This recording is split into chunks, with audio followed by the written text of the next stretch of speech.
అదేవిధంగా ఆయన ఇప్పటిదాకా ఒక 20 crores సంపాదన చేశారని చెప్పి ఆయన వెల్లడించారు. మనం దాంట్లో 3 కోట్ల రూపాయలు మనము సీజ్ చేయడం జరిగింది. అది ఇంకా మనం ఆయన ఫైనాన్షియల్ డీటెయిల్స్, ఆయన మనీ లాండరింగ్ ప్లస్ ఏం చేశారు, ఎక్కడెక్కడ చేశారు, ఈ ర్యాకెట్లో మొత్తం ఏముందని తెలుసుకోవడానికి ఆయన పోలీస్ కస్టడీ కూడా మనం అడగడం జరిగింది. అది వచ్చిన తర్వాత కూడా ఇంకా మనము ఆయన దగ్గర ఉన్న విషయపైన మనం రాపట్టుకోవడానికి మా వంతు కృషి చేయడం జరుగుతుంది.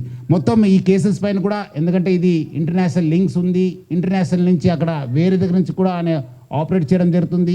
సో ఆయన దగ్గర నుంచి కూడా మనము ఇన్ఫర్మేషన్ రాబట్టుకోవాలి. అందుకు మనము సిబిఐ మళ్ళీ ఎన్ఫోర్స్మెంట్ డైరెక్టర్ అధికారులను కూడా మనము అప్రమత్తం చేయడం జరుగుతుంది. అక్కడ కూడా మనం సేకరించిన ఇన్ఫర్మేషన్ కూడా వాళ్ళకి ఇచ్చేసి వాళ్ళు కూడా ఈ మొత్తం ఈ ఒక్క లింక్స్ ఏమున్నాయని తెలుసుకోవడానికి కూడా మా వంతు కృషి చేయడం జరుగుతుంది. మొత్తం ఆయన దగ్గర ఇప్పుడున్న డాటా దాదాపు 50 లక్షల మంది సబ్స్క్రైబర్స్ డాటా ఆయన దగ్గర ఉంది.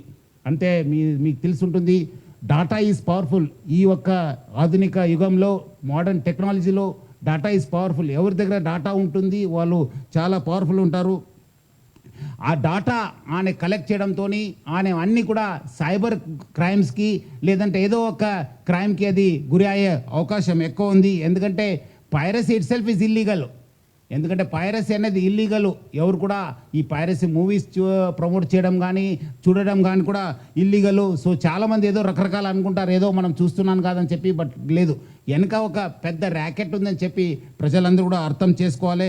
ఈ అన్నీ కూడా మీ డాటా అంతా డార్క్ వెబ్లో లేదంటే ఏదో ఒక వెబ్లో మీకు అవైలబుల్ ఉంటున్నావు. అది సైబర్ క్రిమినల్స్ వాళ్ళు వాడుకోవచ్చు, లేదంటే ఎకనామిక్ ఆఫెండర్స్ యూజ్ చేసుకోవచ్చు, లేదంటే వేరే క్రిమినల్స్ కూడా మీకు ట్రాప్ చేసే అవకాశం ఉందని చెప్పి ప్రజలందరూ కూడా అర్థం చేసుకోవాలి.